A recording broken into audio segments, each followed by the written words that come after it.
tu as trouvé ce terme? Alors, la table des matières, donc c'était effectivement c'était un clin d'œil au livre. Qu'est-ce qu'on trouve dans un livre? Une table des matières, avec tout ce que ça compose. Les chapitres. Et ici, d'une certaine façon, en disant la table des matières, bah, ça voulait dire café associatif, vente de livres. C'est une table autour de laquelle on peut se poser pour boire un café, manger un petit frichti, sur laquelle on peut travailler, discuter, se disputer.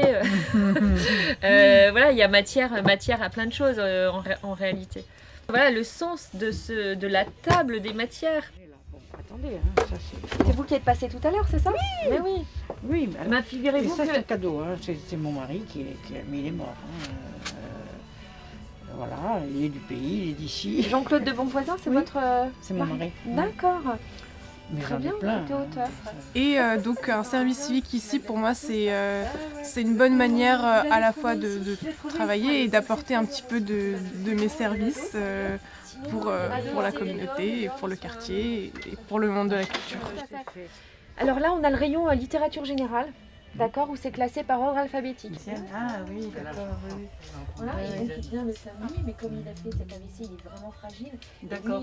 J'essaye de faire connaître au maximum ce lieu qui n'est pas connu de tous et toutes encore, parce que c'est quand même dans une petite ruelle, dans un renfoncement, et donc c'est important de se faire connaître d'autres manières.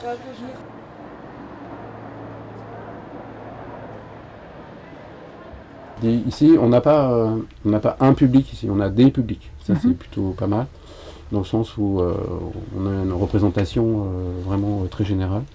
Ça va de la famille, des enfants, avec des célibataires, mais en classe sociale, on a des artistes, on a beaucoup de profs et beaucoup de psy aussi. Il y a beaucoup de cabinets psy dans le coin.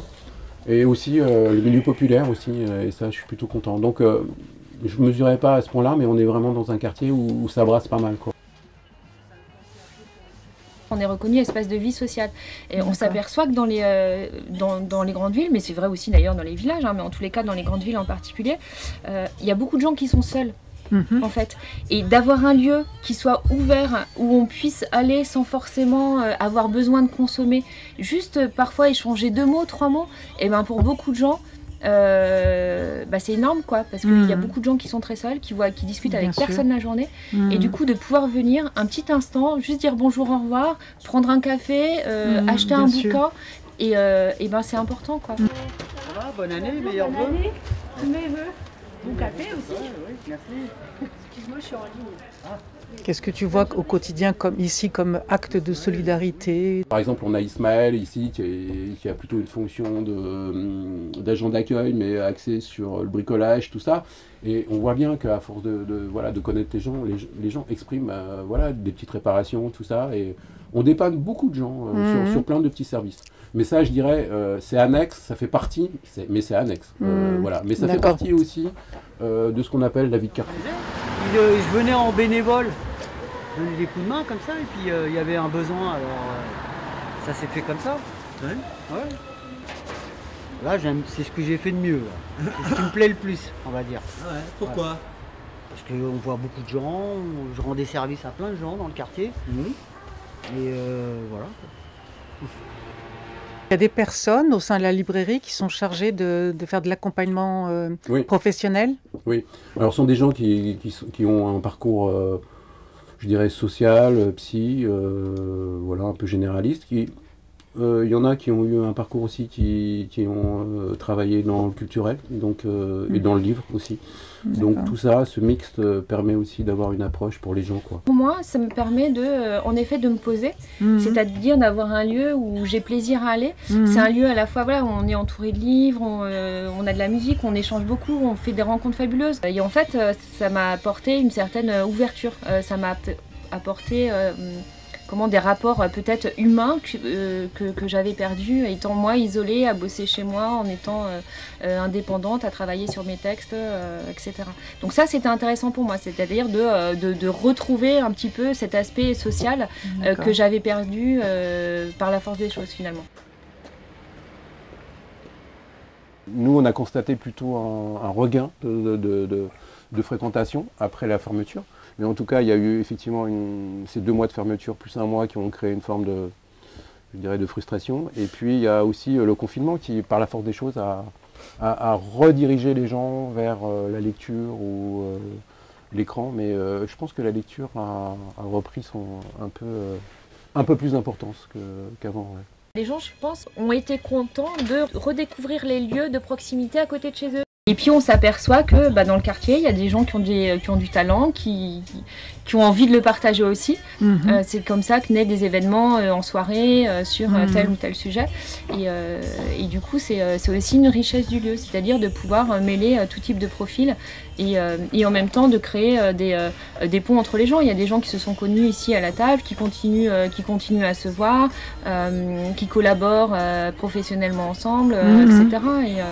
Et ça, c'est intéressant.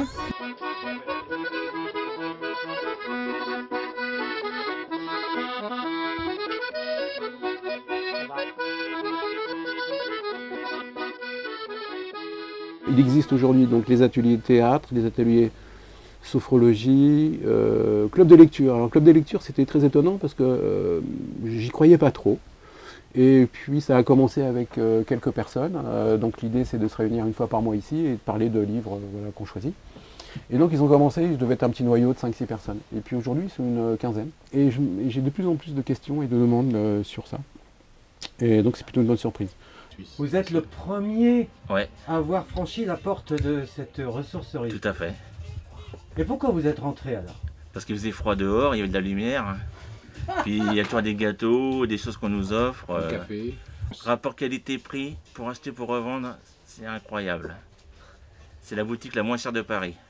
Est-ce que le modèle de la table des matières, c'est un modèle qui existe déjà ailleurs? Alors pas à ma connaissance, le parti pris du livre et du produit culturel d'occasion, c'est fait uniquement par nous en France, parce qu'on a plutôt des modèles généralistes aujourd'hui qui sont axés sur le vêtement, la vaisselle, les bibelots, etc. etc. Voilà. Voilà. Avec tout ce que ça comporte de difficultés par rapport aujourd'hui au marché du livre et à l'intérêt de la lecture. La culture n'est pas une marchandise comme une autre en fait. Pour pouvoir conseiller les gens qui viennent, il faut connaître les livres et puis il faut aussi aimer les livres. Les livres et la culture en général, que ce soit un livre, un film, parfois une musique, sont tellement importants. Ça peut sauver des vies même parfois. Je veux dire, on trouve des réponses dans les livres, on s'amuse parfois en lisant des livres. Enfin, on a des émotions quoi. Et on se sent vivant et c'est important.